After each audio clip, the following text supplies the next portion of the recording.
ಮಾಡಿ ಹೋರಾಟಗಾರರೇ, ಎಲ್ಲಾ ರಸ್ತೆಗಳು ಬಂದ್ ಆಗಬೇಕು.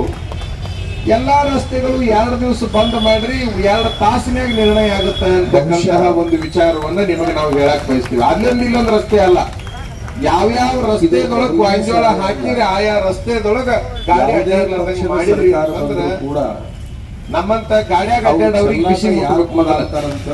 ಯಾಕಂದ್ರ ಕುಂತವ್ರ ಸಂಕಟ ಅಡ್ಡಾಡವ್ರಿಗೆ ಗೊತ್ತಿರೋದಿಲ್ಲ, ಕುಂತವ್ರ ಸಂಕಟ ಅಡ್ಡಾಡವ್ರಿಗೆ ಗೊತ್ತಿರೋದಿಲ್ಲ. ಸರಿ ಅಲ್ಲ, ಈ ಕುಂತವ್ರದು ಅಡ್ಡಾಡವ್ರ ಸಂಕಟ ಅಧಿಕಾರದಾಗಿದ್ದವ್ರಿಗೆ ಗೊತ್ತಾಗೋದಿಲ್ಲ.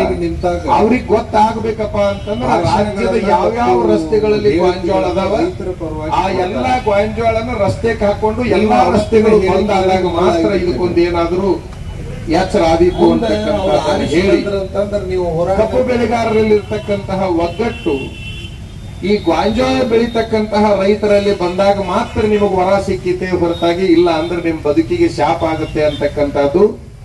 ನಾವು ಕೂಡ ಎಲ್ಲಾ ತರದ ಬೆಳೆಗಳನ್ನ ಬೆಳೆದು ದುಃಖ ಅನುಭವಿಸಿದವ್ರೆ. ನಾವು ಏನು ಒಂದು ತರ ದುಃಖ ಅನುಭವಿಸಿದ ಸ್ವಾಮಿಗಳಲ್ಲ. 100 ಎಮ್ಮೆ ಕಟ್ಟಿ ಎಮ್ಮೆಗೆ ಏನ್ ಸುಖ ಐತಿ ಗೊತ್ತೈತಿ ನಮಗ, 250 ಆಕಳ ಕಟ್ಟಿ ಆಕಳದಾಗ ಏನ್ ಸುಖ ಐತಿ ಗೊತ್ತೈತಿ ನಮಗ. ಬಸಣ್ಣ ನಾವು ಅದನ್ನ ಮಾತಾಡ್ತಿರ್ತೀವಿ ಆಗ್ಲೇ.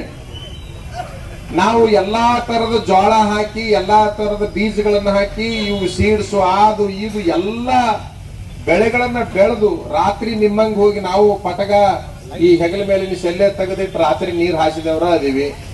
ಎಲ್ಲದನ್ನು ಮಾಡಿ ರೈತಗ ನಿಜವಾದ ಸಂಕಟ ಏನೈತಿ ಅಂತಕ್ಕಂತಹದನ್ನ ತಿಳ್ಕೊಂಡಂತ ಸ್ವಾಮಿಗಳಾಗಿರೋದ್ರಿಂದ ಇವತ್ತಿನ ದಿವಸ ಸಿಹಿ ಸುದ್ದಿ ಬರ್ಲಿಲ್ಲ ಅಂತಂದ್ರ ನಾಳಿನಿಂದ ಅದನ್ನ ಬಹಳ ರಾಜ್ಯ ಮಟ್ಟದಲ್ಲಿ ದೊಡ್ಡ ಪ್ರಮಾಣ ಒಂದು ಬದಲಾವಣೆ ಮಾಡೋಣ ಅನ್ನುವಂತ ಮಾತನ್ನು ಈ ಸಂದರ್ಭದಲ್ಲಿ ಹೇಳಿ, ಬಹುಶಃ ಕೇಂದ್ರ ಸರ್ಕಾರ ಮತ್ತು ರಾಜ್ಯ ಸರ್ಕಾರ